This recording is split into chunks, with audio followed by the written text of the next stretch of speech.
عنده مفاتيح الغيب يروق نجر مفاتيحዎች በጠቅላላ አላህ ዘንድ ናቸው لا يعلمها إلا هو ከሱም ከአላህ በስተቀር የሚያውቃቸው የለም ويعلم ما في البر والبحر በየብስና በባህር ላይ ያለውን ሁሉ ጠንቅቆ ያውቃል وما تسقط من ورقة إلا يعلمها ከቅጠልም አንዲት መሬት አትረግፍም እሱ ቢያውቃት እንጂ ولا حبة في ظلمات الأرض ከመሬት ጨለማዎች ውስጥ ከቅንጣት ከፍራፍሬ አንድም የለም من رطب ولا يابس ከእርጥብም ሆነ ከደረቅ የለም إلا في كتاب مبين ግልጽ በሆነው መጽሐፍ ለውህ المحفوظ ላይ ተወስኖ የተቀመጠ ቢሆን እንጂ ይላል የአምላካችንን የአላህን ሁሉን አዋቂነት በይፋ ከሚናገሩ የቁርአን አንቀጾች መካከል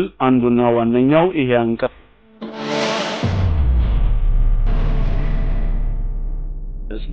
وما تسقط من ورقة إلا يعلمها ስለዚህም ከዛፍ ቅጠል ከወረቀት ከቅርፊት አንዲት መሬት አትረግፍም እኔ አላህ ባውቃት እንጂ ነው ኢማጂን የጌታችንን ዕውቀት እጽዋቶች ሳይሆን ዛፎች ሳይሆን በዛፎች ስር ያሉ ቅጠሎች ደርቆም ይሁን ጠውልገው መሬት አይረግፉም እኔ ባውቃቸው እንጂ ነው ያለው አላህ ሰው እጽዋት መቁጠር አልቻለም እስቲ በምድር ላይ ያሉ ሰዎች ቢድረባረቡ ኃይላቸውን አንድ ቢያደርጉ ምድር ላይ ስንት እጽዋቶች እንዳሉ ቆጥሮ መጨረስ ይችላሉ አንድ በአንድ ዛፍ እየቆጠሩ ምድር ላይ የበቀሉት ሁሉ ይሄን ያህል ናቸው ብሎ መግለጽ ይቻላል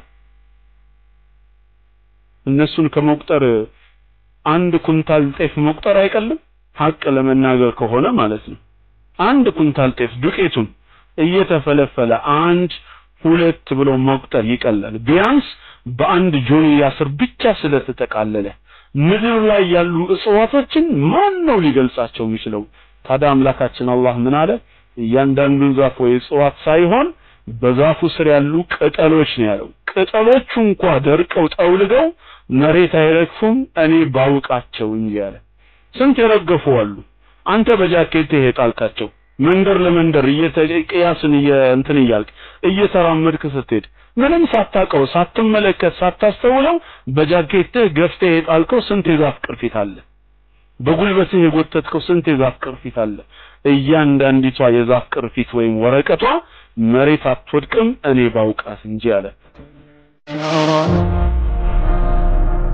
የትኛው ሃይማኖት መጽሐፍ ነው በዚህ መልክ የአላህን ዕውቀት ሊገልጽና ሊያስተምር የቻለው ስለዚህ የሰው ልጅ ለዓላማ የተፈጠረ ነገ አኺራ የሚቀሰቀስ ፍጡር ከአላህ ዕውቀት ይሸሸጋል ብሎ ማሰብ አይቻልም ምክንያቱም ለሰው ልጅ ኺድማ ለሰው ልጅ ግልጋሎት ተብለው የተፈጠሩት እንኳን ከጌታችን ከአላህ ዕውቀት የሚወጡ አይደሉም ነው ታዲያ አንተ ለዓላማ የተፈጠርከው አላህን እንድታገለግል እንድታመልክ የተፈጠርከው የትሸሸጋለህ አላህ በዚህ መልክ ነው ዕውቀቱን የሚገልጸው إذا كنت في الدنيا عن الخير عاجزا فما أنت في يوم القيامة صانع السلام عليكم ورحمة الله تعالى وبركاته يا جماعة الخير እንደምን አደራችሁ እንደምን ዋላችሁ እንደምን አመሻችሁ ወንድሞች እህቶች ክርስቲያን ወገኖችም ካላችሁ በሩማችን ውስጥ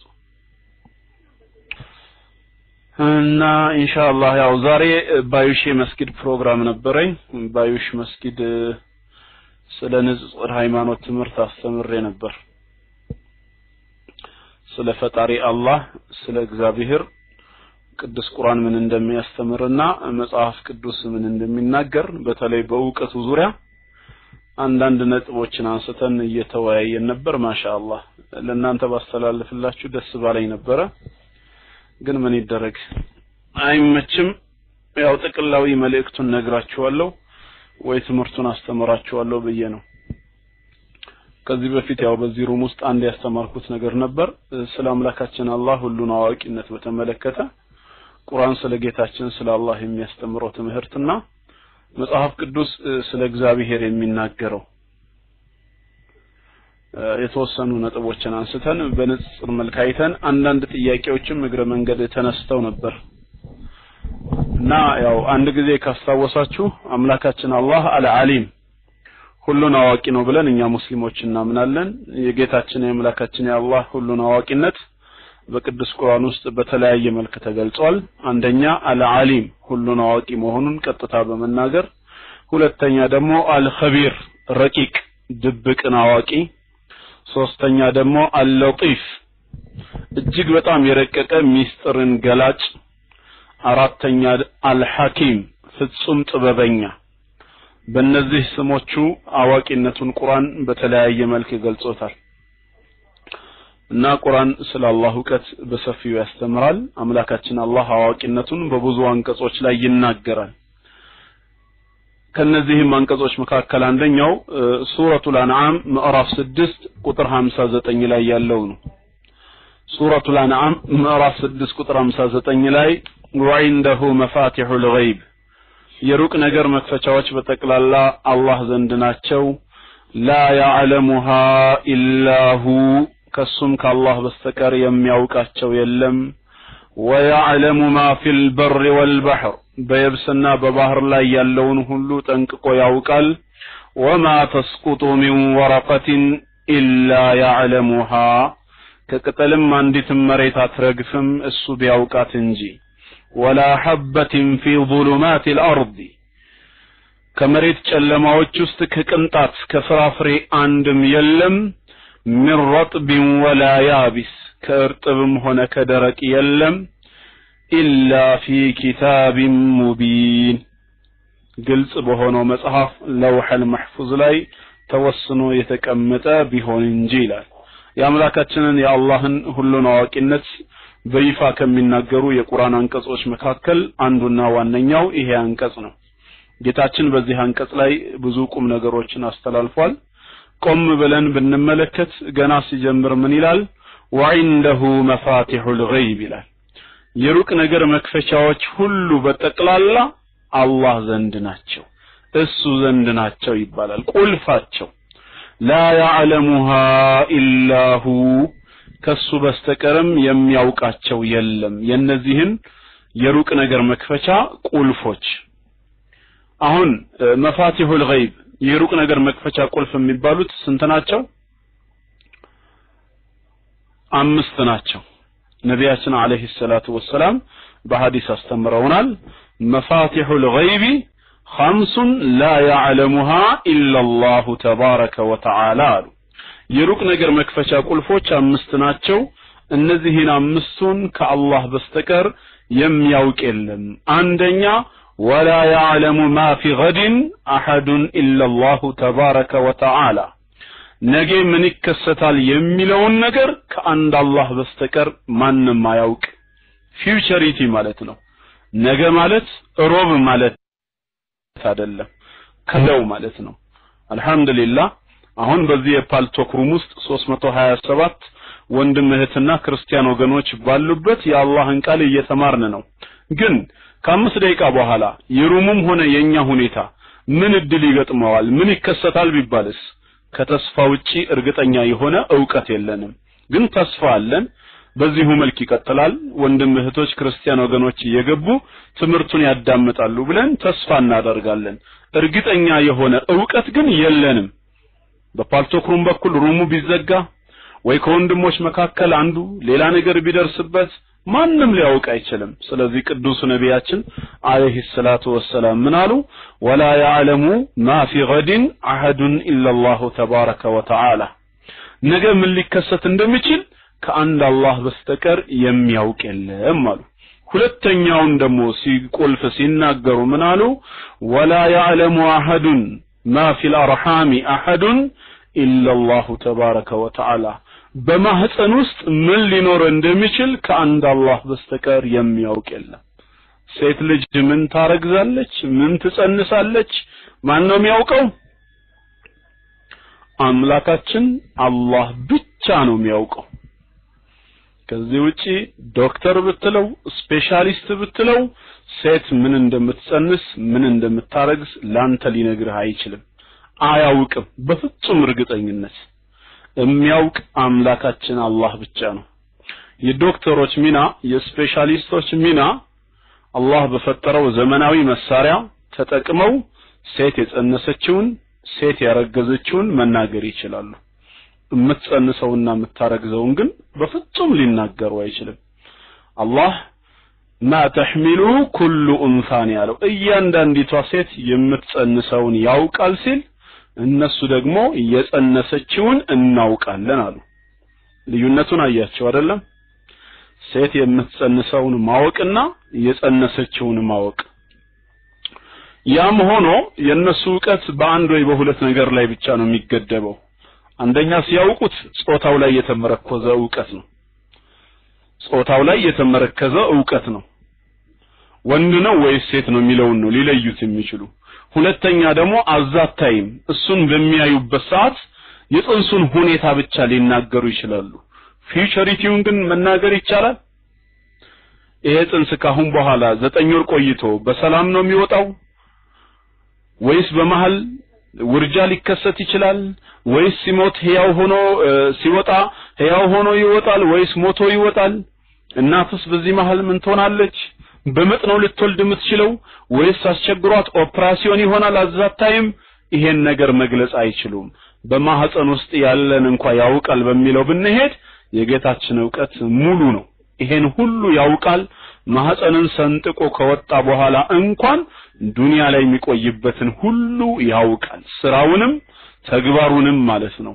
ስለዚህ ይህን አይነት ዕውቀት ከአላህ በቀር የሚያውቅ የለም አሉን። ሶስተኛውን የሩቅ ዕውቀት ደግሞ ሲገልጹ ምን አሉ?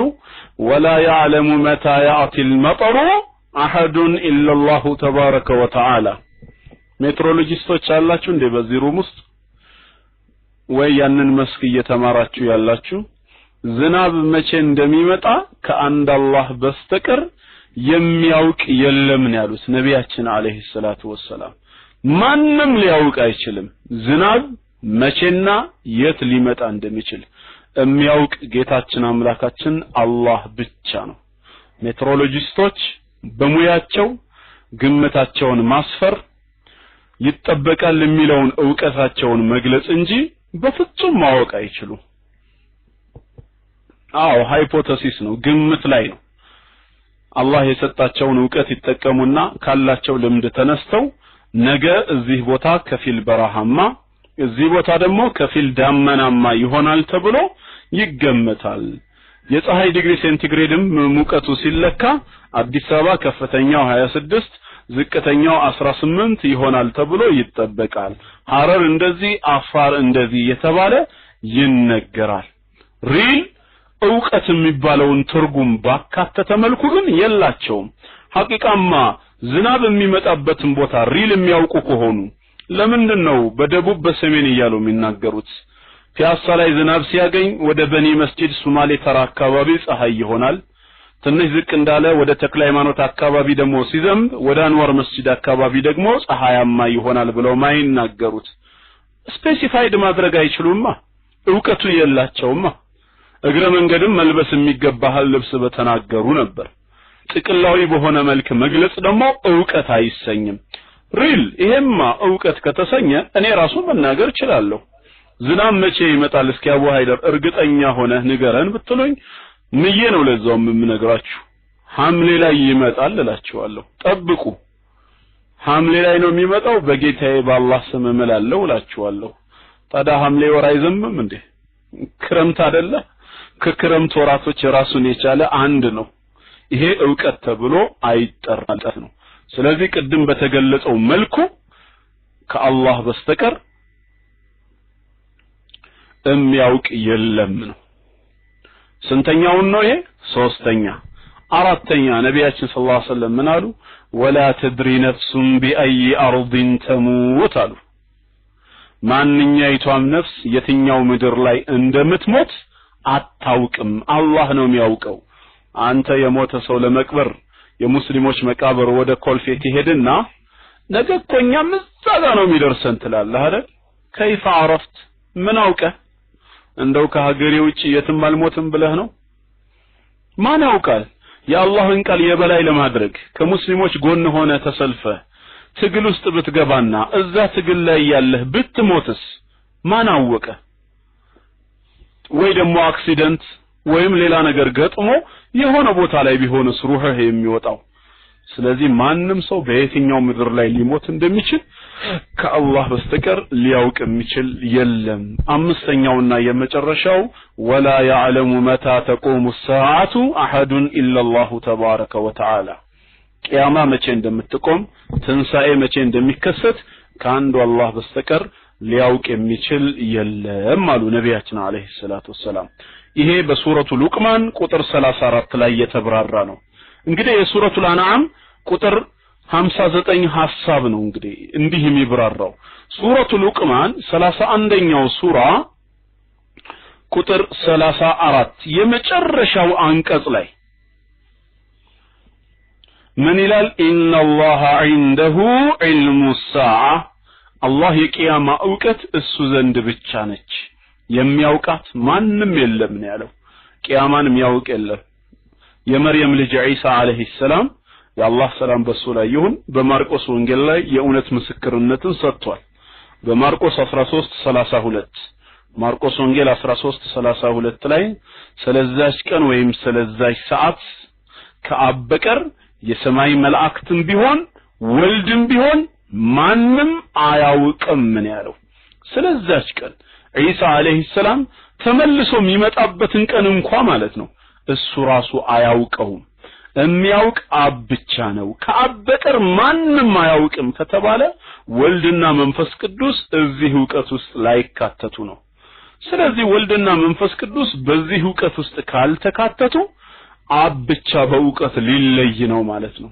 ስለዚህም ከአንድ አላህ በስተቀር የሚያውቅ የለም። ኢነላህ ዒንደሁ ዒልሙ ሰዓ አላህ የቂያማ ዕውቀት እሱ ዘንድ ነው ያለችው። ወዩነዚሉ الغيث ዝናብንም የሚያወርድ እሱ ነው አለ፣ ሌላ ማንም አይደለም። አላህ ነው ከበላይ የሚያወርደው። ወያዕለሙ ማ ፊል አርሃም በማህፀን ውስጥ ያለንም የሚያውቅ እሱ ብቻ ነው። ወማ ተድሪ ነፍስ ማዛ ተክሲቡ ገዳ ማንኛይቷም ነፍስ ነገ ምን ልትሰራ እንደምትችል አታውቅም። ወማ ተድሪ ነፍስ ቢአይ አርድን ተሙት ማንኛይቷም ነፍስ አሁንም በየትኛው ምድር ላይ እንደምትሞት አታውቅም። የሚያውቀው አላህ ብቻ ነው። ኢነላህ ዓሊሙን ኸቢር አላህ ውስጥ አዋቂ ረቂቅ ሚስጥርን ገላጭ የሆነ ጌታ ነው ይላል።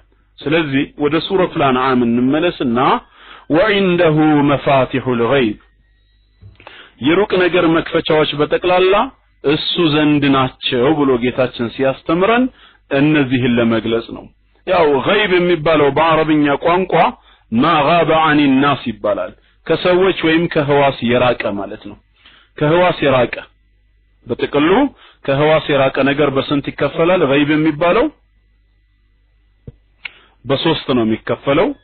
ገይብዩል ማዲ ይባላል፣ ፓስት ቴንስ ብለን የምንጠራው ክስተቱ ያለፈ ፓስት የሆነ ከዚህ በፊት ተፈጽሞ የሄደ ነገር ሁሉ ገይብ ነው፣ ከህዋስ የራቀ ይባላል። እኛ ዕውቀት የለንም። ስለ ቅድመ አያትህ ማን ነው የሚነግርህ? አባትህ ወይ አያትህ በህይወት ካሉ ነው አይደለም?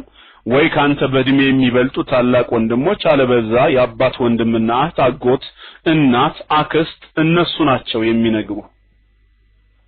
ሌላ ማንም አይነግርህም።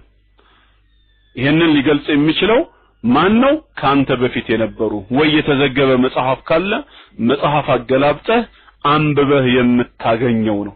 ስለዚህ ያለፈ ክስተት ሁሉ የሩቅ ዕውቀት ይባላል። ሁለተኛው ገይብዩል ሙስተቅበል ፊውቸሪቲ ነው። ገና ያልተከሰተ ወደፊት ሊመጣ ያለ ነገር ሁሉ ገይብ ከህዋስ የራቀ ይባላል። ይሄም ልታውቀው አትችልም፣ ነገ ከነጎዲያ ምን ይከሰታል የሚለውን ማለት ነው። ሶስተኛ ደግሞ ገይብዩል ሐዲር ክስተቱ ፕሬዘንት ነው። ፕሬዘንት ላይ የተከናወነ ነው at this time ግን ከህዋስ ስሜትህ የራቀ ነው ያለው። አሁን እኛ ወንድሞች እህቶች በዚህ ኢንተርፌስ ሩም ውስጥ ገብተን የአላህን ቃል እየተማማርን ነው።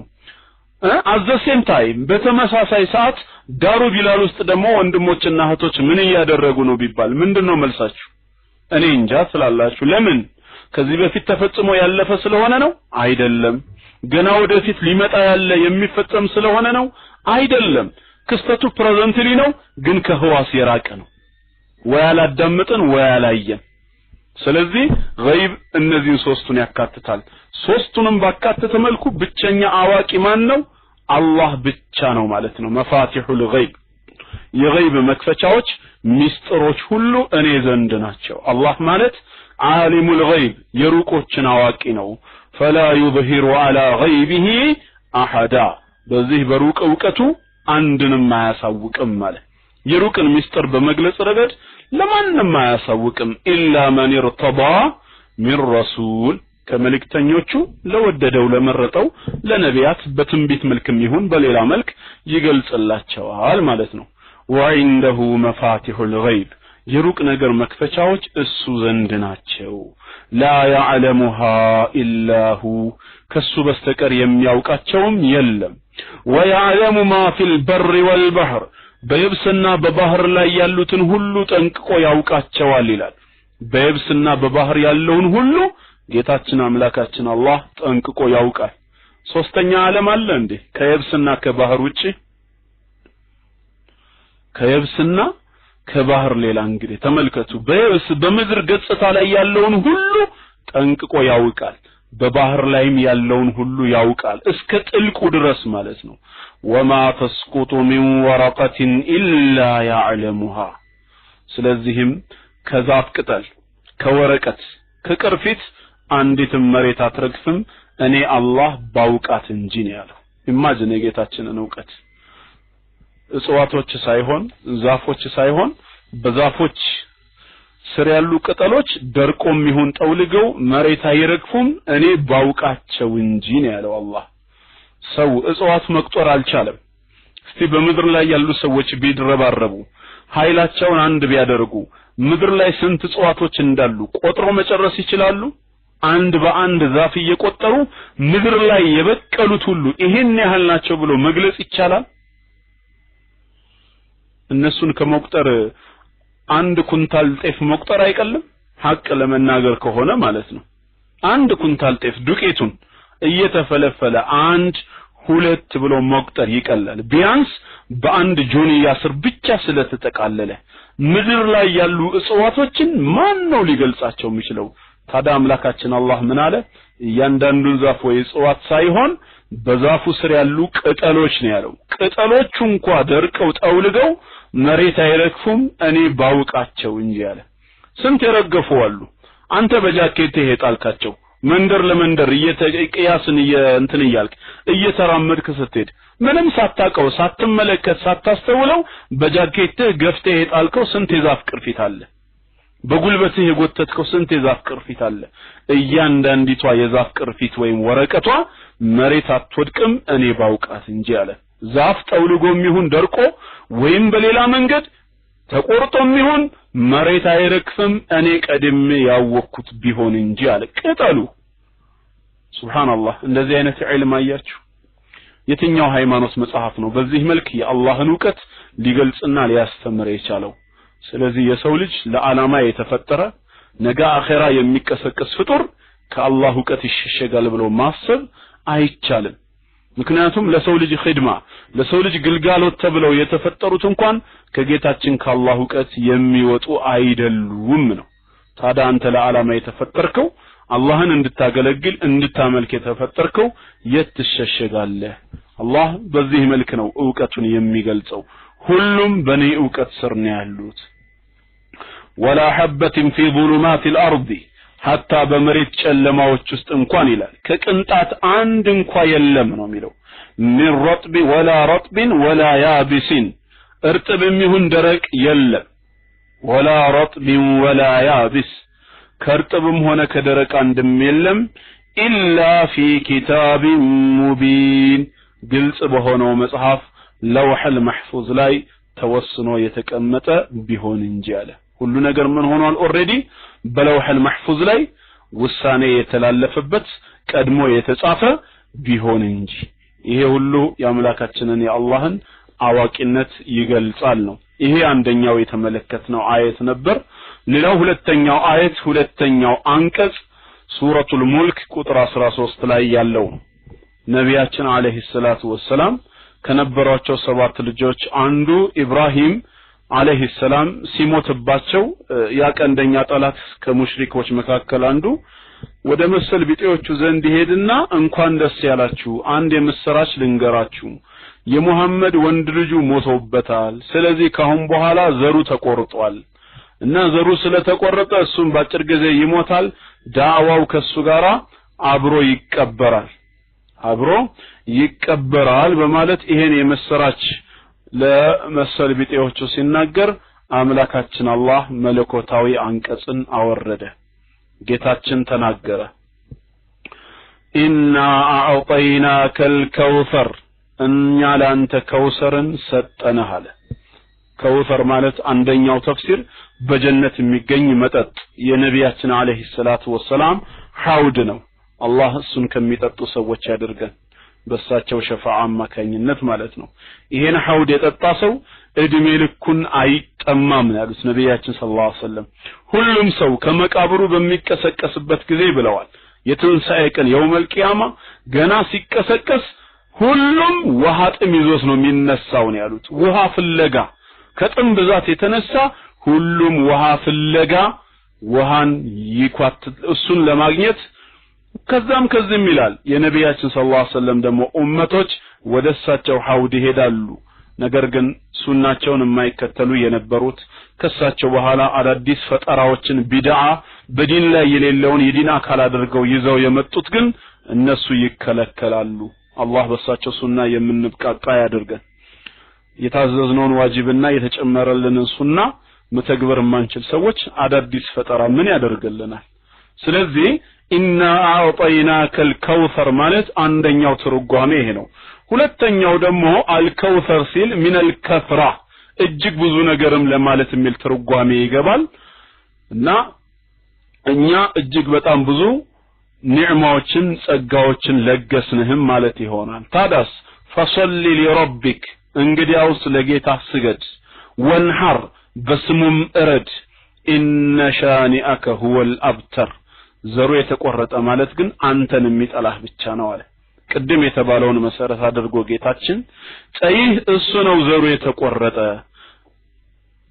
ያንተ ዘር ይቀጥላል ተስፋ አለው ጠይህ ግን ዘሩ ተቆርጧል ሲል ሙሽሪኮች አዩሃ الناس አሲሩ ቀውለኩም حتى لا يسمع ኢላሁ ሙሐመድ ስትናገሩ ወሬያችሁን በሚስጥር አድርጉት እንደወትሮ ስትጮሁ የመሐመድ ጌታ እንዳይሰማችሁ የመሐመድ ጌታ እንዳይሰማ ዝቅ አድርጉና ድምጻችሁን ከፍ አድርጉ ዝቅ አድርጋችሁ በሚስጥር አውሩ አሉ ስለ አላህ የነበራቸው ግንዛቤ ምንኛ የወረደ እንደሆነ ሲጮሁ ነበርና አላህ የሰማቸው አሁን እንዳይሰማቸው ዝቅ የማድረግ ጉዳይ ሲነሳ አላህ በሱረቱል ሙልክ ቁጥር 13 ላይ ተናገራቸው ጌታችን አላህ በሱረቱል ሙልክ ምዕራፍ 67 ቁጥር 13 ላይ ወአሲሩ ቀውለኩም አው ይጅሃሩ ቢህ ሰዎች ስትናገሩ ቃላችሁን በሚስጥር አድርጉ አለ ወአሲሩ ቀውለኩም አው ይጅሃሩ ቢህ ወይንም ድምጻችሁን ከፍ አድርጋችሁ ጮኻችሁ ተናገሩ ኢነሁ ዓሊሙን ቢዛቲ الصدور አላህ ግን በልቦች በደረቶች ውስጥ ያለውን አዋቂ ነው ብሎ ነገራቸው ጌታችን አላህ ስትናገሩ ጮኻችሁ ነው መናገር ያለባችሁ አላህ ጮኻችሁ የምትናገሩትን ይሰማል አላለም ስትናገሩ በሚስጥር አውሩ አላህ ሚስጥራችሁን ያውቃል አላለም ምንድነው ያለው ድምጻችሁን ከፍ አድርጉ ወይም በሚስጥር ዝቅ አድርጋችሁ ተንሾካሾኩ እኔ ግን አለ አምላካችን አላህ ከዛ በባሰ መልኩ በእናንተ ልቦና ውስጥ በልባችሁ ላይ የተሸሸገውን ግን አውቃለሁ ነው ያላችሁ በልባችሁ ስር የተሸሸገው ሰው ነገና ከነጎዳ ምን ሊያደርግ ምን ሊናገር እንደሚችል አላህ ስለዛ ሰው አስቀድሞ ያውቃል ስላወቀም ወስኖ ጽፎታል ነቢያችን አለይሂ ሰላቱ ወሰላም በሐዲስ ላይ እንዳስተማሩን ኢነላህ ቀደረ መቃዲረ الخلائق قبل أن يخلق السماوات والأرض ب50,000 سنة الله የፍጥረታትን ውሳኔ የፍጥረታትን እጣ ፈንታ ሰማያትና ምድርን ከመፍጠሩ ከ50,000 ዓመት በፊት አስቀድሞ ወስኖታል አሉ መቼ ሰማይ ምድር ሳይፈጠሩ ከ50 ሺህ ዓመት በፊት አስቀድሞ ነው የተወሰነው። ይሄ 50 ሺህ የሚለው የገባው እዚህ ጋር ያ ጀማዓ ለአላህ ዒልም አይደለም፣ ለአላህ ዕውቀት አይደለም። የጌታችን ዕውቀት ጊዜ ሊለካው አይችልም።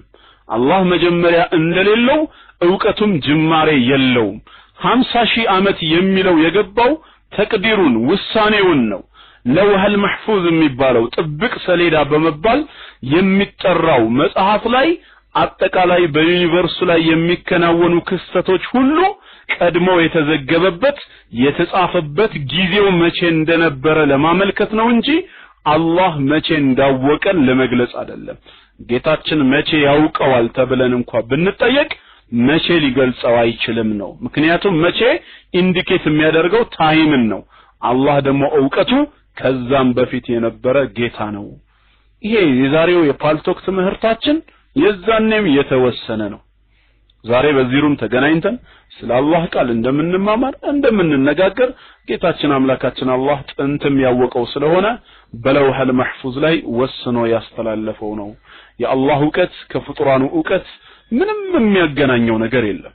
አምላካችን አላህ አልዓሊም እሱ ሁሉን አዋቂ ነው ተብሎ ይጠራል። የሱ ባሪያዎቹ ደግሞ በተሰጣቸው ዕውቀት የቁርአን ወይም የሐዲስ ዕውቀት ሲሰጣቸው ዑለማዎች ተብለው ይጠራሉ አይደለም? ሊቃውንት ይባላሉ። ግን የጌታችን ዕውቀት ከፍጡሩ ዕውቀት ጋር የሚያመሳስለው ነገር አለ? ምንም ነገር ሊያመሳስለው አይችልም። አንደኛ የጌታችን የአምላካችን የአላህ ዕውቀት በጊዜና በቦታ ያልተገደበ ዕውቀት ተብሎ ነው የሚጠራው። በጊዜም በቦታም ያልተገደበ ዕውቀት ይባላል። የሰዎች የፍጡራኖች ዕውቀት ግን በጊዜም በቦታ የተገደበ ነው። ሁሉንም ነገር ጠቅልሎ ማወቅ የሚችል ባህሪ አልተሰጠም ለሰው ልጅ። ሁለተኛ የጌታችን ዕውቀት ለም يسبقه جهل መሃይምነት ያልቀደመው ነው። وهو بصفته ازلا وابدا الله በባህሪው ጥንትም ዘላለምም ምንድነው አዋቂ የሆነ ጌታ ነው። ለም يسبقه جهل መሃይምነት ያልቀደመው ጌታ ነው። ዕውቀቱ ካለማወቅ በኋላ አልመጣም። የፍጡራን ዕውቀት ሁሉ በጠቅላላ ግን ከምን በኋላ ነው የመጣው? ካለማወቅ ከመሃይምነት በኋላ የመጣ ዕውቀት ተብሎ ነው የሚጠራው። የሰው ልጅ መሰረቱ ጅህልና ስለሆነ ቁርአን እንደሚያስተምረው ምን ነው የሚለው? አለመ الانسان ما لم يعلم የማያውቅ የነበረውን ሰው ባስተማረው ባሳወቀው ጌታ ስም አንብብ ነው የሚለው። አንብብ የማያውቅ የነበረውን ሰው واخرجكم في بطون امهاتكم لا تعلمون شيئا ከናቶቻችሁ ሆድ ከማህፀን ላይ ምንም ነገር የማታውቁ ሆናችሁ ነው አላህ ያወጣችሁ ይላል። ስለዚህ የሰው ልጅ መነሻው ምንድነው? መሃይምነት ነው። ሶስተኛው የጌታችን ዕውቀት ከፍጡራኑ በምን ይለያል ቢባል ተገዩር መቀያየር የሚባል ባህሪ የለበትም።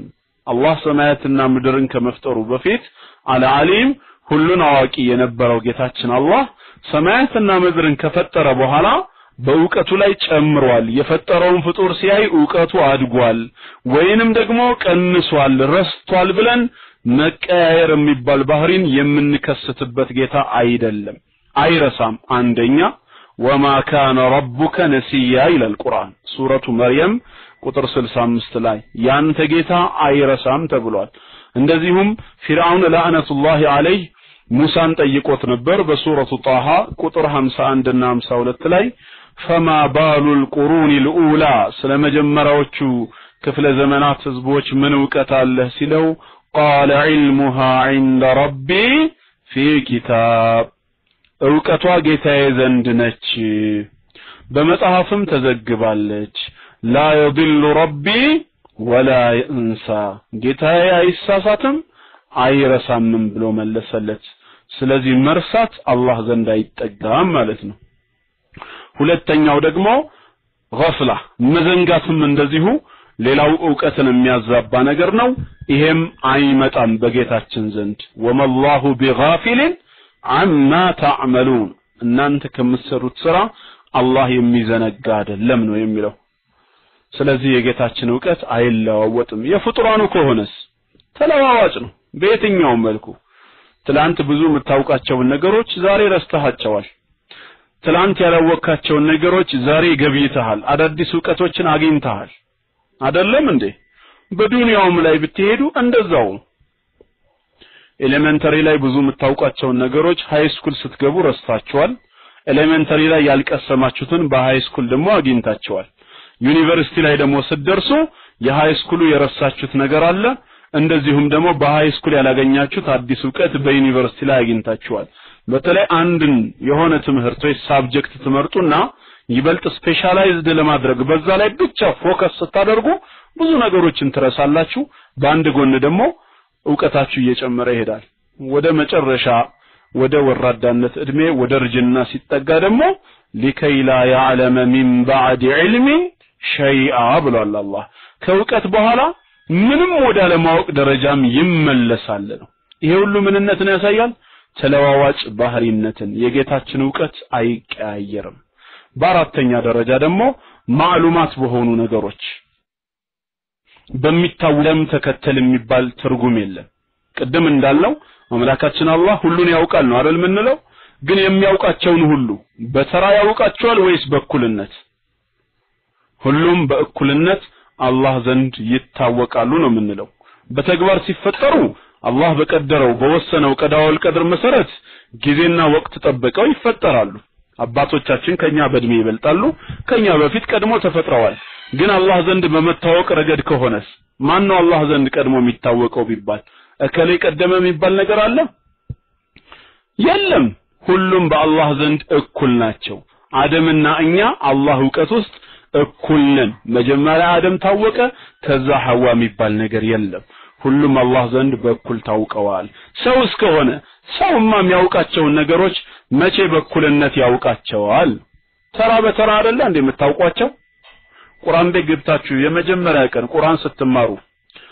ወደኛ ዕውቀት ስንሄድ ደግሞ የምናውቃቸው ነገሮች ሁሉ ቅደም ተከተል ያላቸው ተራ ያላቸው ነገሮች ናቸው ብለን ነው የምናምነው ለምሳሌ ቁርአን ቤት ስትገቡ የመጀመሪያ ቀን አሊፍ ባ ታ እያላችሁ ቁርአን ቀርታችኋል ዊስፐር ምን እንዳልክ አልገባኝም እና አሊፍ ባ ታ የሚለውን ስታውቁ ግን አንድ ነገር አታውቁም ነበር በዛ ሰዓት አሊፍ ፈታአ አሊፍ ከስራ ኢ አሊፍ ضماء ተብሎ ደግሞ በሐረካት የሚቀሩ ፈትሃ ከስራ ضماና ሰኩን የሚባሉ ነገሮች መኖራቸውን አታውቁም ነገ ደግሞ አሊፍ ፈታአ አሊፍ ከስራ ኢ አሊፍ ضماء ስትሉ አንድ ደግሞ ሌላ ማታውቁት ዕውቀት አለ አሊፍ ፈተተን አሊፍ ከስረተይን አሊፍ ضمተይን ታቋታላችሁ ጭንቅራት ድሮ በልጅነት ቀርታችኋል ቁርአን ቤት ኡስታዛችን ጋር ቁጭ ብለን ጎድ ለጎን ተቀማምጠን እጅ ለእጅ ተያይዘን በትከሻችን ላይ አድርገን አሊፍ ፈተተን አን አሊፍ ከስረተይን ኢን አሊፍ ضمተን አን ኢን با فتتن بن با كسرتن بن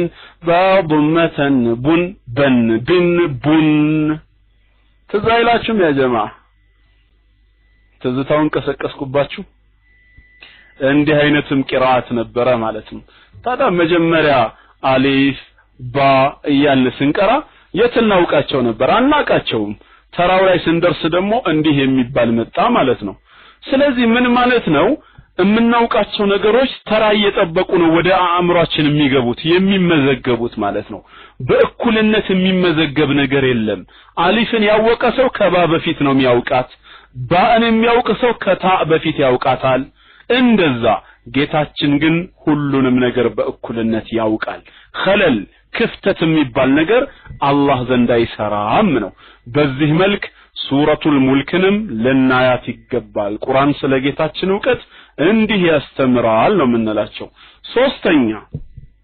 ሶስተኛ በሱረቱ ዩኑስ ምዕራፍ 10 ቁጥር 61 ላይ የተጠቀሰውንም ነገርኳቸው ጌታችን በሱረቱ ዩኑስ ምዕራፍ 10 ቁጥር 61 ላይ ለነቢያችን አለይሂ ሰላቱ ወሰለም ምን ይላቸዋል وما تكون في شأن بمنم ነገር ላይ አይደለህም ማለት ነቢያችን አለይሂ ሰላቱ ወሰለም وما تتلو منه من قرآن ከርሱ ከቁርአንም የምታነብ አይደለህም ولا تعملون من عمل አንተም ሆንክ ተከታዮችህ ከስራም የምትሰሩ አይደላችሁም ይላል። ማንኛውንም አይነት ስራ አትሰሩም ኢላ ኩና አለይኩም ሹሁዳ እኛ በእናንተ ጉዳይ ላይ ተቆጣጣሪና ተመልካቾች ተጣጆች ብንሆን እንጂ አለ። እንደውም በስፍራው የተገኘን ተመልካቾች ተጣጆች ብንሆን እንጂ ከኛ እይታ ቁጥጥርና ግዛት ውጪ በሆነ መልኩ ምንም አይነት ተግባር ውስጥ ልትሰማሩ አትችሉም። እያንዳንዱ ስራችሁ እንቅስቃሴያችሁ የኔ እይታ የኔ ዕውቀት ያለበት ነው። እንደውም አለ ኢዝ ቱፊዱነ ፊህ ስራ ውስጥ ገብታችሁ ስራውን ትጀምሩ ዘንዳ የኛ ዕውቀት ቁጥጥር ቢኖርበት እንጂ ከዕውቀቴ ከቁጥጥሬ ውጭ መውጣት አትችሉም። ወማ يعزب عن ربك من مثقال ذرة في الأرض ولا في السماء ከጌታ ዕውቀት በሰማይም ሆነ በምድር مثقال ذرة የብናኝ ክብደት atom the smallest particles of an element የሚባለው የመጨረሻው ዝቅተኛው የኤሌመንት ክፍሉ ምንድነው? አተም አይደል? ከኔ ዕውቀት አይርቅም ከጌታ ዕውቀት አይርቅም። ወላ አስገረ من ذلك ولا أكبر ከዚህ አተም ከሚባለው ፓርት ያነሰ ክፍልፋይም የለም ወላ አክበር የተለቀም ነገር የለም።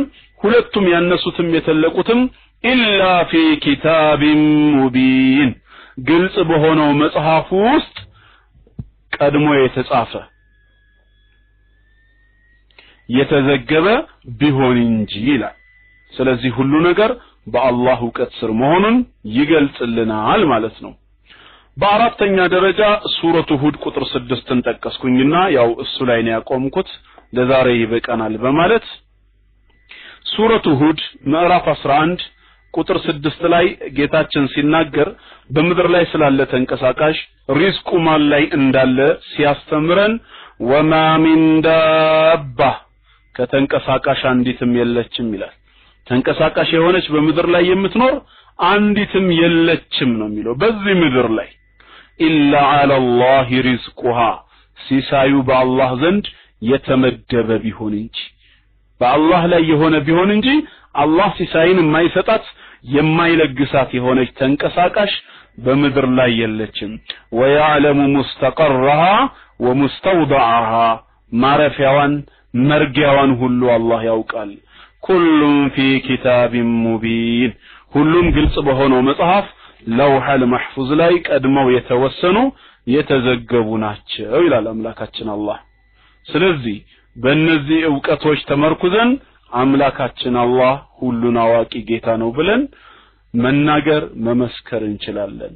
ይሄን ጌታ ለማምለክ ሙስሊም አድርጎ ለፈጠረን አላህ ክብር ምስጋና ይገባው። አልহামዱሊላሂ ረቢል ዓለሚን። አሁንም ሙስሊም አድርጎ ይግደለን። እንደዚህ አይነት ባህሪ ያለው እንደዚህ አይነት ውብ የሆኑ መገለጫዎችና ማንነቶች ያሉትን የትም ቦታ ብንሄድ ልናገኘው አንችልም። በዚህ መልክ የተገለጸ የትኛውም መጽሐፍ ላይ ብትሄዱ ማግኘት ፈጽሞ አይቻልም። ቁርአን በዚህ መልክ ነው የሚያስተምረው። አሁን ፋይዳው ምንድነው? አምላካችን አላህ እንደዚህ አይነት አዋቂ ጌታ መሆኑን ማወቅ መረዳት በአንድ ሙስሊም ህይወት ውስጥ ምን የሚያመጣው ለውጥ አለ ቢባል ምንድነው? ከወንጀል ይቆጥብሃል፣ አንተን ካደጋ ይከላከልልሃል። ምክንያቱም ብዙ ጊዜ ሰዎች ጥፋት ሊያጠፉ ሲሉ ቅድሚያ ከህሊናቸው የሚመጣው ምንድነው? የሚቆጣጣራቸው ነገር ነው አይደል የሚፈልጉት። ከፊት ለፊታቸው ከኋላቸው ከቀኝ ከግራ ማን ያያየኝ ነው ብለው የሚቆጣጣር አካል ነው የሚፈልጉት።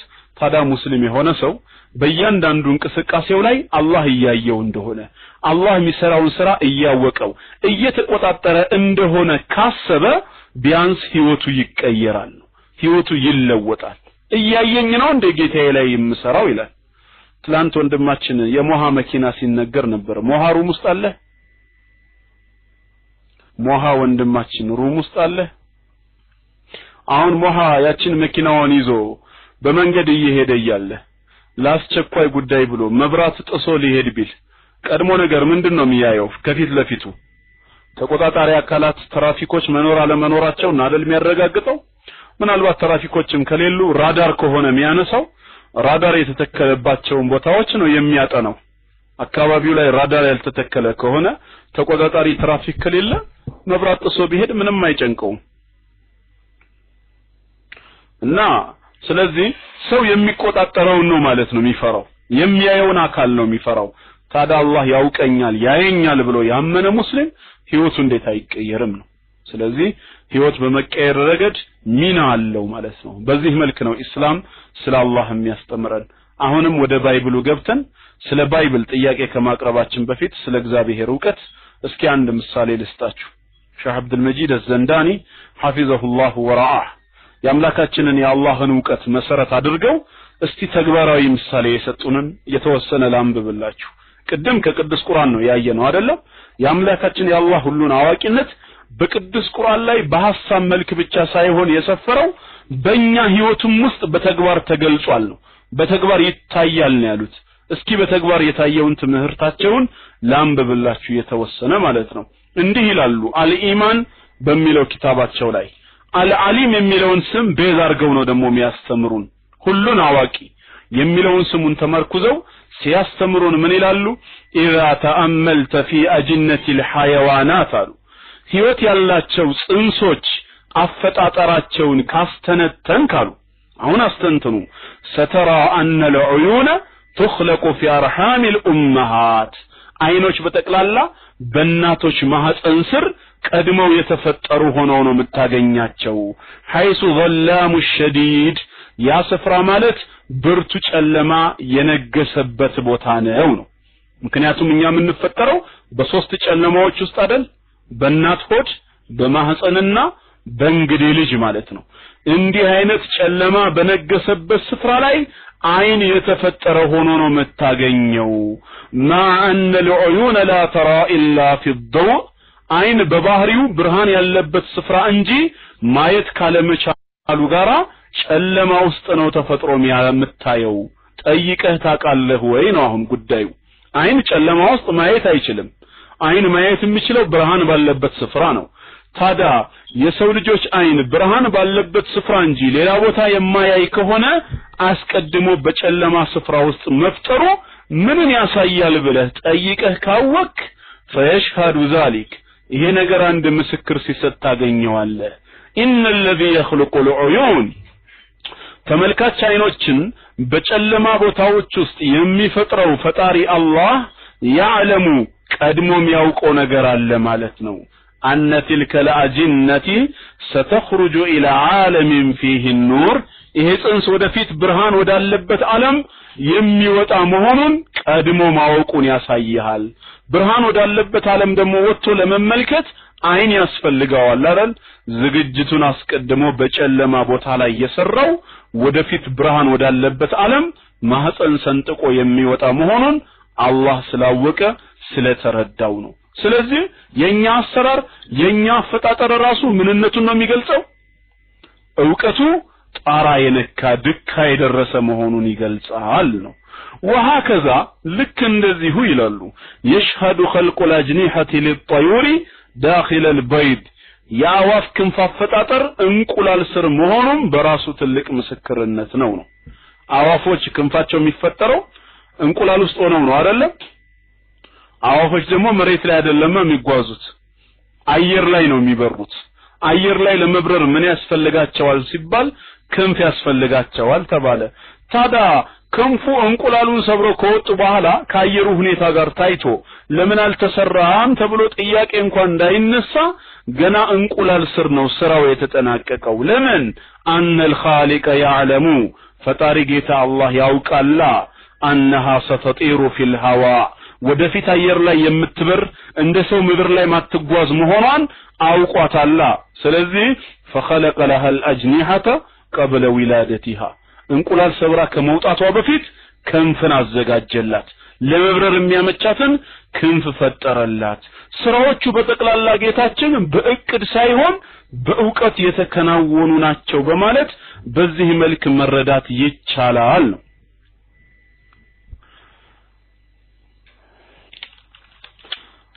እሺ ሌላ ደግሞ እስኪ አልሐኪም በሚለው ስሙ ላይ ተመርኩዘው የሰጡትን እንየው አልሐኪም ማለት ፍጹም ጥበበኛ ማለት ነው ከዕውቀቱ ጋር የተገናኘ ነው አሁንም ይናገራሉ የሰውን አፈጣጠር በማየት ማለት ነው ወኢዛ ተአመልተ ፊ ሱወሪል መኽሉቃት የፍጥረታቶችን ቅርጽ ካስተነተንክ ይላሉ ወጀተ አነ ኩል ጂንሲን እያንዳንዱን ዘር ታገኘዋለህ يحكمه الخالق سبحانه على مثال واحد ፈጣሪ አምላክ አላህ በአንድ አይነት ምሳሌና ቅርጽ ሲያቀናጀው በጥበብ ሲሰራው ነው የምታየው እስኪ ሰውን እንመልከት ففي الانسان ለምሳሌ ሰውን ብታየው العينان في الوجه ሁለት አይኖች በፊት ለፊት ላይ ነው የሚታዩት والانف بينهما አፍንጫ በመሃል ገብቶ ጉብ ብሏል واليدان في الجانبين ሁለት እጆች ከጎን ነው ያሉት والقدمان من اسفل ሁለት እግሮች ከታች ደግሞ ተሰርተዋል ለሰው ልጅ ولا تجد ان عينا نبتت لانسان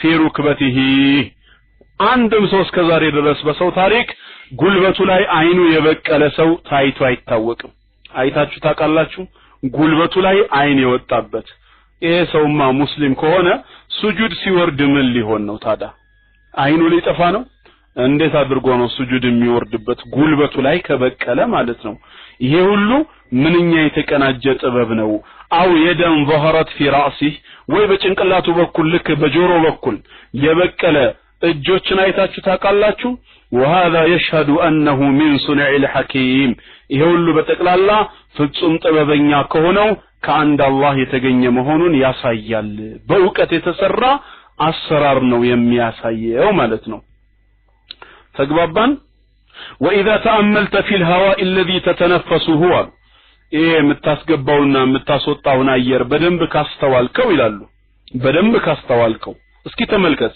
አየር ታስወጣለህ ታስገባለህ አይደለም سترى انك تستهلك الهواء الصالح ወደ ውስጥ ጥሩ አየርን ነው አይደለም የምታስገባው الأكسجين أكسجين مالتنا وتحوله إلى هواء فاسد وديعونه ودتقاتله مطفو أير تقيره الله من يبالال السودمو ثاني أكسيد الكربون يبالال كربون داي أكسيد ما تقاتل أير بمكير ودي كربون داي أكسيد تقيره الله تملكت كوش نسو أيران يوسدك ወደ ውስጥ ያስገባ የተቃጠለ አየር አድርገ ደግሞ ወደ ውጭ ስትልክ ولكن مقدار الهواء الصالح ነገር ግን የጥሩ አየር ወይም የኦክሲጅን መጠን ግን لا ينقص ቀንሶ ያውቃል ኦክሲጅን አለቀ እባካችሁ በደንብ አትተንፈሱ ተብሎ መግለጫ ወጥቶ ያውቃል የንጹህ አየር የኦክሲጅን መጠን ግን አንድም ቀን ቀንሶ አያውቅም አንተ ሁሌ ታስገነባለህ ወደ ውስጥ ታስገባለህ ወደ ካርቦን ዳይኦክሳይድ ያቃጠልክ ትቀይሯለህ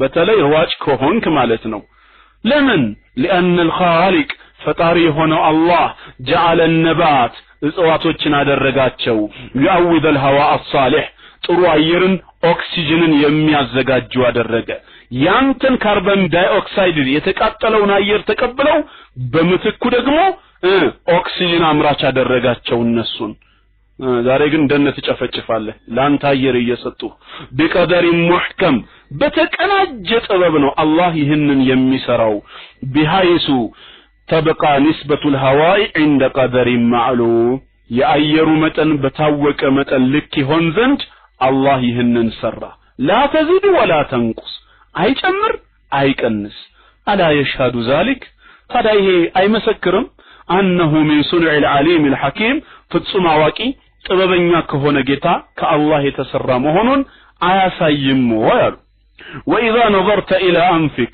እስኪ ወደ አፍንጫ ተመልከት አሉ መስታወት አጠገባችሁ አለ አጠገባችሁ መስታወት ካለ ተመልከቱ አቤኔዘር ሰላም ብያለሁ ወደ አፍንጫህ ደግሞ እስኪ ከተካስተዋልክ ከተመለከትክ ይላሉ وجدته قد احكم ليتناسب مع وظيفته ምንድነው የሚባለው ይሄ ከወዘና ከውበቱ ጋራ እንዲመቻች ማች እንዲያደርግ ተብሎ በስነ ስርዓት የተቀናጀ ነው فالهواء يدخل من ثقبين አየር በሁለቱ ቀዳዳ በኩል ይገባል بين العينين በአይን መካከል ባለው ማለት ነው لكن العليم الحكيم ጥበበኛና አዋቂ የሆነው አላህ ግን غطى هذين الثقبين እነዚህን ሁለት ቀዳዳዎች ሸፍኗቸዋል بالانف ባፍንጫ ማለት ነው وجعل النصف الاعلى من الانف عظما ካፍንጫው ግማሽ ፓርቱን በላይ በኩል ያለውን አጥንት አደረገው የታቹን ስስ ፓርት አደረገው ይላል ተመልከቱ እዚህ ጋር የአላህን ሶስት ጥበብ አንደኛ የአፍንጫ ዳይሬክሽን በራሱ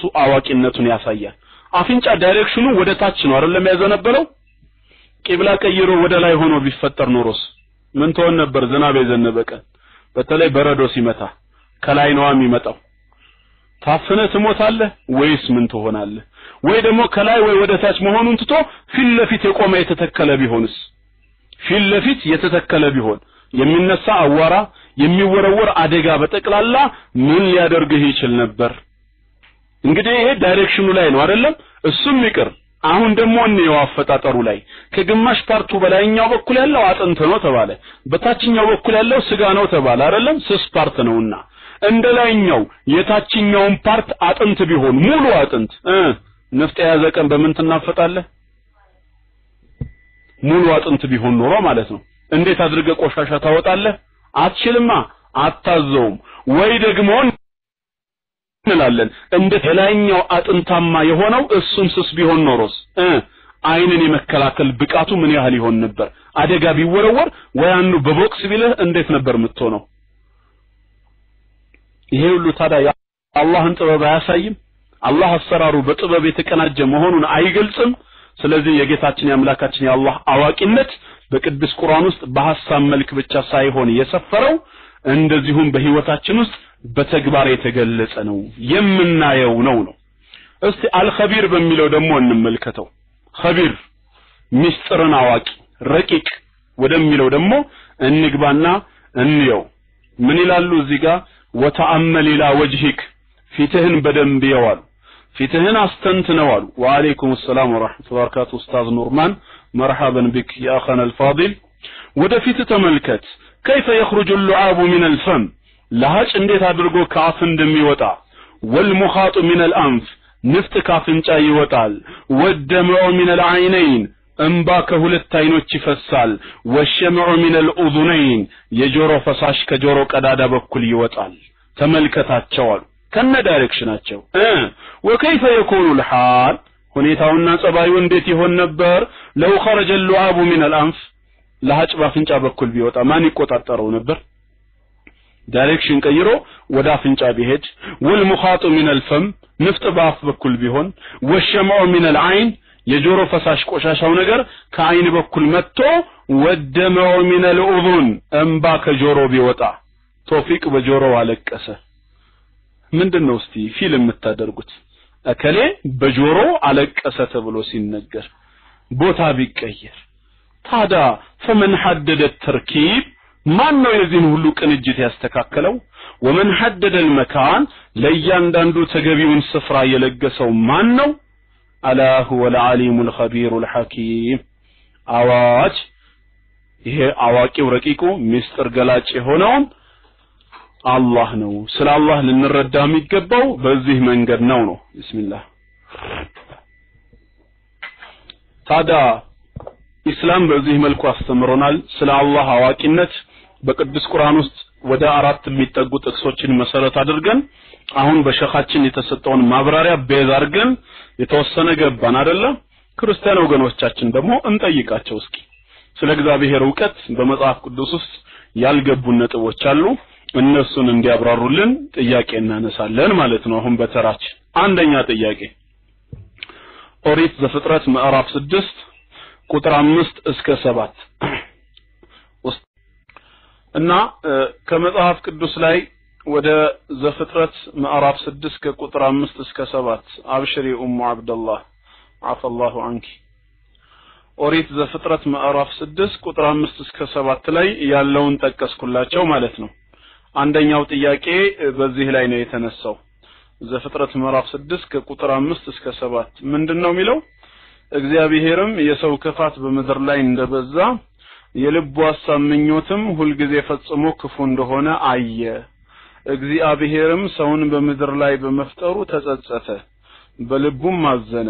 እግዚአብሔርም የፈጠርኩትን ሰው ከምድር ላይ አጠፋለሁ፣ ከሰው እስከ እንስሳ እስከ ተንቀሳቃሽም እስከ ሰማይ ወፍም ድረስ ስለፈጠርኳቸው ተጸጽቻለሁና አለ ይላል።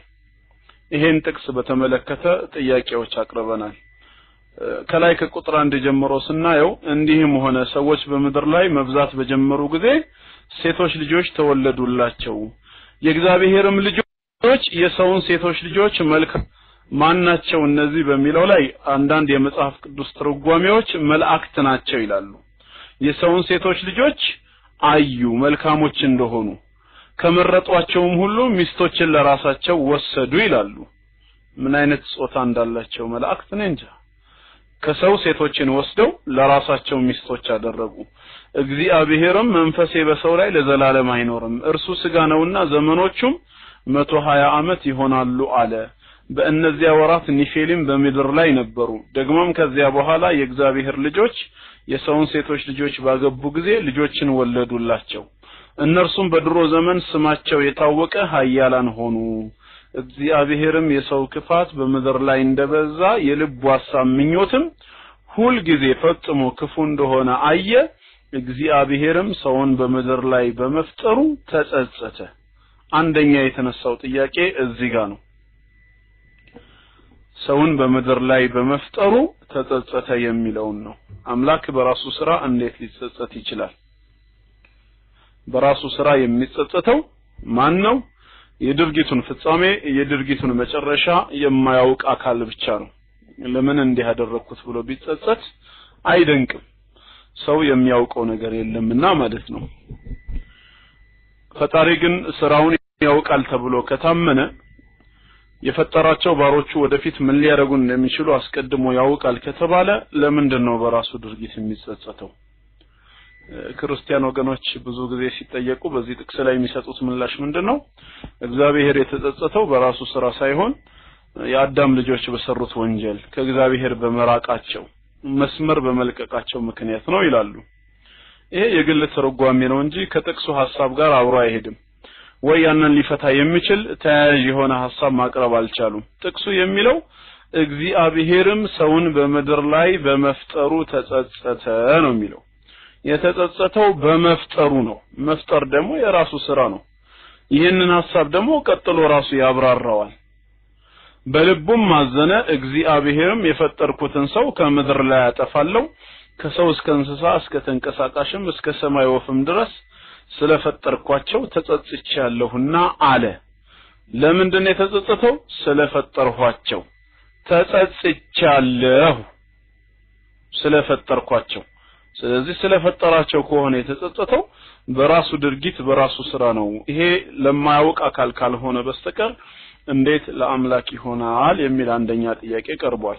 በልቡም ማዘነ የሚለው የ1879 ይሄ ቁም ለቁም እያሉ የሚጠሩት ቁም ለቁም ጽሁፍ የሚባለው ላይ አለኝ ባይብሉ ቤት በልቡም ተጨነቀ ነው የሚለው። በመፍጠሩ ተጸጸተ በልቡም ተጨነቀ ይላል። ምንድነው ጭንቀት? አምላክ ይጨነቃል እንዴ? እንዴት ፈጣሪ ተጨነቀ በሚል ቋንቋ ይገለጻል? ከሱ በላይ ስልጣን የለ። የሚፈልገውን ማድረግ የሚችል እሱ ነው። አው ቁም ለቁም ይሉታል። አማርኛ አጣጣሉን ብታየው አቡ ዑበይዳ ባይብል ይገርምሃል።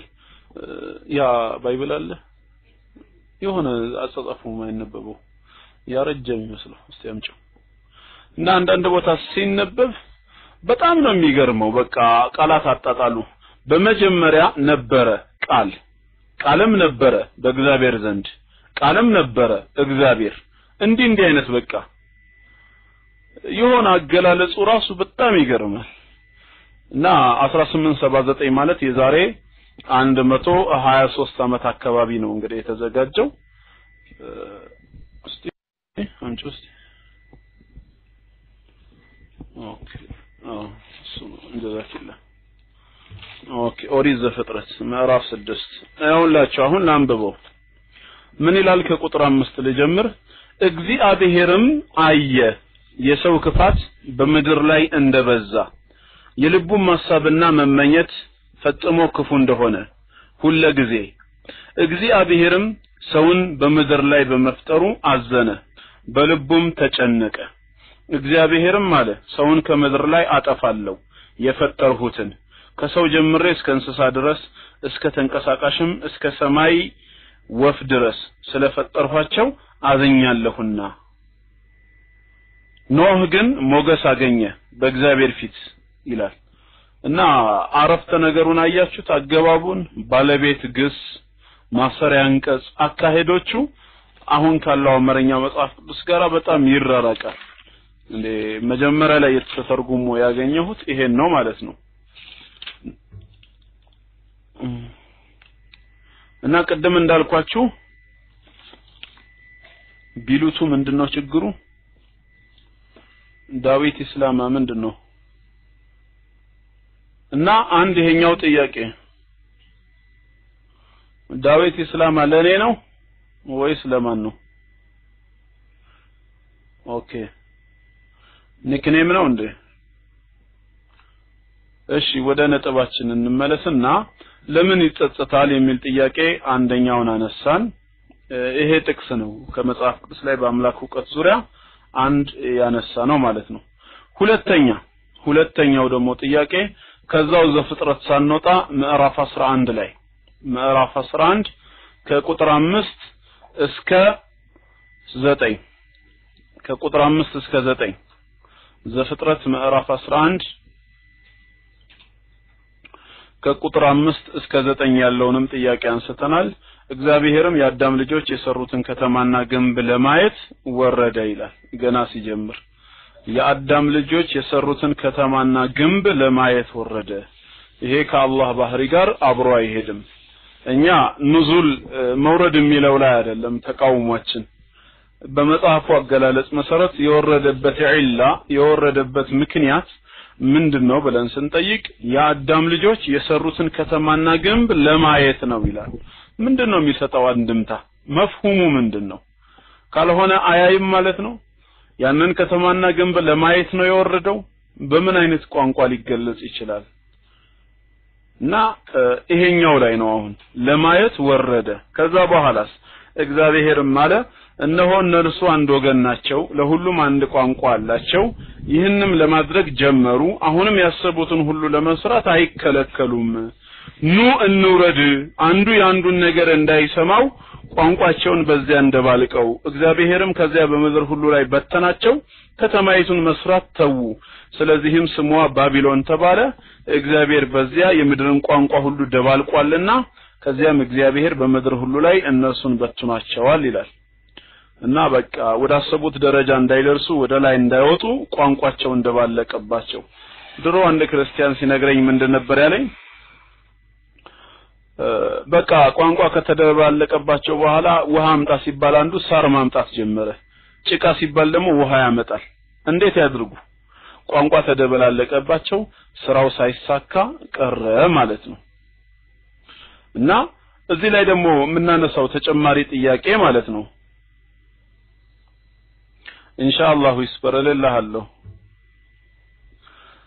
አሚን اللهم አሚን ሁለተኛ ምናነሳው ጥያቄ ኑ እንውረድ ቋንቋቸውን እንደባልቅባቸው የሚለው ማንን ነው ጥያቄ ሊኖረን ይገባል እዚህ ጋር እግዚአብሔር ምን አለ ኑ እንውረድ ዘፍጥረት 11 ነው መካ ከ5 እስከ 9 ማንን ነው ኑ እንውረድ ያለው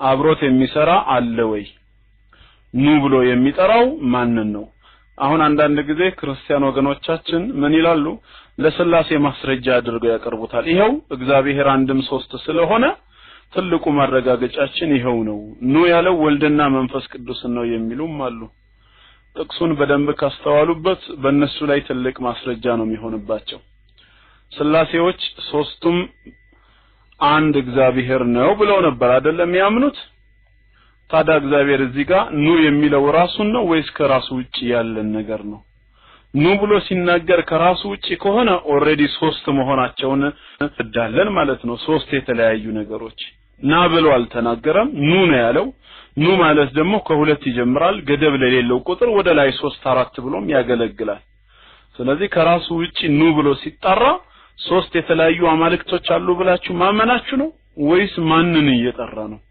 ይሄም ምላሽ ያስፈልጋዋል ማለት ነው እና እዚህ ላይ ከውቀት ጋር አያይዘን የሚያነሳ ነው የመውረዱን ጉዳይ ነው ገብቷቸዋል ሶስተኛው የተነሳው ነጥብ ደግሞ እዛው ዘፍጥረት ላይ ነው አሁንም ዘፍጥረት 22 ላይ ዘፍጥረት 22 ከቁጥር 9 እስከ 12 ዘፍጥረት ምዕራፍ 22 ከቁጥር 9 እስከ 12 ነው ያለው ታሪኩም ያወራው በኢብራሂምና በልጁ መካከል ስለተደረገው ክስተት ነው ያው አላህ ረድ ብሎ ያዘዘው ልጅ እስማኤል አለይሂ ሰላም ነው በዚህ በመጽሐፍ ቅዱስ ላይ ኢስሐቅ ሆኖ ቀርቧል ታዲያ ምን ተከሰተ የሚለው ላይ ወደ ቁጥር 9 ሄደን ስናነብ ምን ይላል እግዚአብሔር ወዳለውም ቦታ ደረሱ አብርሃምም በዚያ መሰዊያውን ሰራ እንጨትንም ረበረበ ልጁን ኢስሐቅንም አስሮ በመሰዊያው በእንጨቱ ላይ አጋደመው አብርሃምም እጁን ዘረጋ ልጁንም ያርድ ዘንድ ቢላዋ አነሳ የእግዚአብሔር መልአክም ከሰማይ ጠራና አብርሃም አብርሃም አለው እርሱም እነሆኝ አለ እርሱም በብላቴናው ላይ እጅህን አትዘርጋ አንዳችም አታድርግበት አንድ ልጅህን ለእኔ አልከለክልህምና እግዚአብሔርን የምትፈራ እንደሆንክ አሁን አውቄያለሁ አለ መቼ እግዚአብሔርን የምትፈራ እንደሆን አሁን አውቄያለሁ አሁን ኢንዲኬትስ what አሁን ኢንዲኬትስ what አላወቀም አስቀድሞ አሁን አውቄያለሁ ብሎ ሲናገር ምን ማለት ነው at the moment ማለት ነው እንግዲህ አሁን ማለት መጀመሪያ ሲያዘው ፍቃደኛ ይሁን አይሁን ለማረድ የተዘጋጀ ይሁን አይሁን አላወቀም ነበር ማለት ነው ይሄም ሌላ የተነሳ ሶስተኛ ጥያቄ ነው በእውቀቱ ላይ ማለት ነው አራተኛ አሁንም ከዘፍጥረት አንወጣም ምዕራፍ 18 ቁጥር 20 እስከ 21 ዘፍጥረት ምዕራፍ 18 ቁጥር 20 እስከ 21 ይሄ ደግሞ በ1980 ቀላል የአማርኛ ትርጉም ነው በ1980 ቀላል የአማርኛ ትርጉም ላይ ምን ይላል ዘፍጥረት 18 ከቁጥር 20 እስከ 21 ቀጥሎም እግዚአብሔር እንዲህ አለ ሰዶምና ጎሞራ የሰሩትን በደል ሰምቻለሁ ኃጢያታቸውም እጅግ ከባድ ነው ግን ስለነሱ የሰማሁት ነገር ሁሉ እውነት መሆኑን ለማረጋገጥ ወደነሱ እወርዳለሁ ይላል ስለነሱ የሰማሁት ነገር ሁሉ እውነት መሆኑን ለማረጋገጥ ወደነርሱ እወርዳለሁ የሚወርድበት ዓላማ የሰማው ነገር እውነት ይሁን አይሁን ለማረጋገጥ ነው እንዴት እንደዚህ አይነት ገለጻ ለአላህ ይሰጣል ነው تعالى الله عن ذلك علوا كبيرا ጌታችን አምላካችን አላህ ጥራት ይገባው ከእንደዚህ አይነት ባህሪ ቅድሚያ ሰምቻለሁ ማለቱ በራሱ ጥያቄ አያስነሳም አላህ ለባሮቹ ዜናን ይነግራል ለባሮቹ ያላወቁትን ነገር ያሳውቃል እንጂ ሰምቻለሁ ይላል እንዴ ምን ማለት ነው ከማን ነው የሚሰማው ከዛም ቀጠለና የሰማሁት ነገር እውነት መሆኑን ለማረጋገጥ ليس الخبر كالمعاينه ነው የሚባለው የምትሰማው ነገር በአይን እንደምታየው አይደለም seeing is believing ማየት ማመን ነው ሄጄ ላረጋግጥ ነው የሰማሁት ነገር እውነት መሆኑን ለማረጋገጥ ወደዚያው እወርዳለሁ ይላል ይሄስ የአላህን አዋቂነት ይገልጻል ወይ ጥያቄ አያስነሳም ወይ ብለን በአራተኛ ደረጃ ጥቅሱ ቀርቧል አምስተኛ ዘጸአት ላይ ደግሞ እንሄዳለን ኦሪት ዘጸአት ምዕራፍ 12 ከቁጥር 12 እስከ 13 እስራኤላውያኖችን አድኖ የግብጻውያኖችን በኩር እግዚአብሔር እንዴት እንዳጠፋቸው ይገልጻል አው መካ አንተ ያስከው የ1954 ነው ለዚህ ነው እኔ አመቱን የተናገርኩት 1980 ቀላል የአማርኛ ትርጉም ካያስክ ግን አይለይም ራሱን ነው የሚሰጥህ አመት ከተጠቀሰ አመቱ በተጠቀሰው ባይብል ላይ ይገኛል ማለት ነው አመት ካልተጠቀሰ ግን በሁሉም ባይብል ላይ ያለ ማለት ነው ያ ሐሳብ አምስተኛ ዘጸአት 12 ላይ ኦሪት ዘጸአት ምዕራፍ 12 ቁጥር 12 እስከ 13 ባለው ላይ የሚነሳ ጥያቄ አለ እስራኤላውያኖችን አድኖ የግብጻውያኖችን እንዴት ነው እስቲ የተጠቀመው ለሚለው እንዲህ ይላል እግዚአብሔር እኔም በዛች ሌሊት በግብጽ ሀገር አልፋለሁ ይላል እዩ እኔም በዛች ሌሊት በግብጽ ሀገር አልፋለሁ በግብጽም ሀገር ከሰው እስከ እንስሳ ድረስ በኩርን ሁሉ እገድላለሁ በግብጽ ማማልክት ሁሉ ላይ እፈርድባቸዋለሁ እኔ እግዚአብሔር ነኝ አለ ከዛ ለእስራኤላውያኖች ምን አላቸው ደሙን ባላችሁበት ቤቶች ምልክት ይሆንላችኋል ደሙን ባየው ጊዜ ከናንተ አልፋለሁ እኔም የግብጽን ሀገር በመታሁ ጊዜ መቅሰፍቱ ለጥፋት አይመጣባችሁም ማለት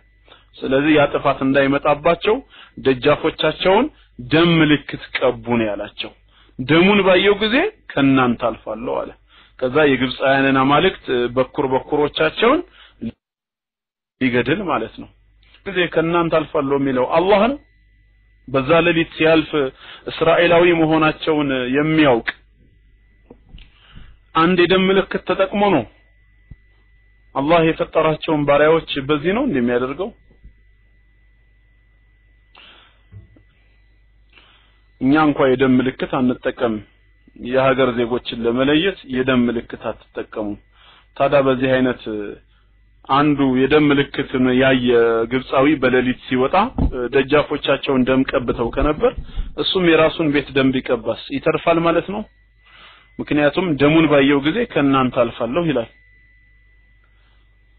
እና ምንድነው እንደዚህ አይነት አገላለጽ ለአምላክ እንዲህ መሰጠቱ ጥያቄ ውስጥ አይጭሮም ወይ ነው ስቲፍ ተሳስቷል ብለህ የምታምን ከሆነ እጅ አውጥተህ ምላሽ መስጠት ትችላለህ ኦን ዘ ማይክ ፍሪ ነው የውይይት መድረክ ነው እኛ እንቀጥላለን እስከዛ ድረስ ወደ ስድስተኛ ጥያቄያችን እንሄዳለን አሁንም በእውቀቱ ዙሪያ አንደኛ ሳሙኤል 15:35 ሳሙኤል ምዕራፍ 15 ቁጥር 35 ስለ ንጉስ ሳኦል እግዚአብሔር ሳኦልን በእስራኤል ላይ አንግሶታል በንግስናው ሂደት ግን እግዚአብሔርን አምልኮ አልተገኘም ከጠንቋይ ጋር ነበር ህይወቱ የተሳሰረው ታዲያ መጨረሻ ሳሙኤል 15:35 ሳኦልም ወደ ቤቱ ወደ ጊብዓ ወጣ ሳሙኤልም እስከ ሞተበት ቀን ድረስ ሳኦልን ለማየት ዳግመኛ አልሄደም ሳሙኤልም ለሳኦል አለቀሰ እግዚአብሔርም በእስራኤል ላይ ሳኦልን ስላነገሰ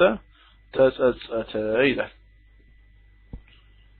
ማንን ስላነገሰ ሳኦልን በእስራኤል ላይ ስላነገሰ ተጸጸተ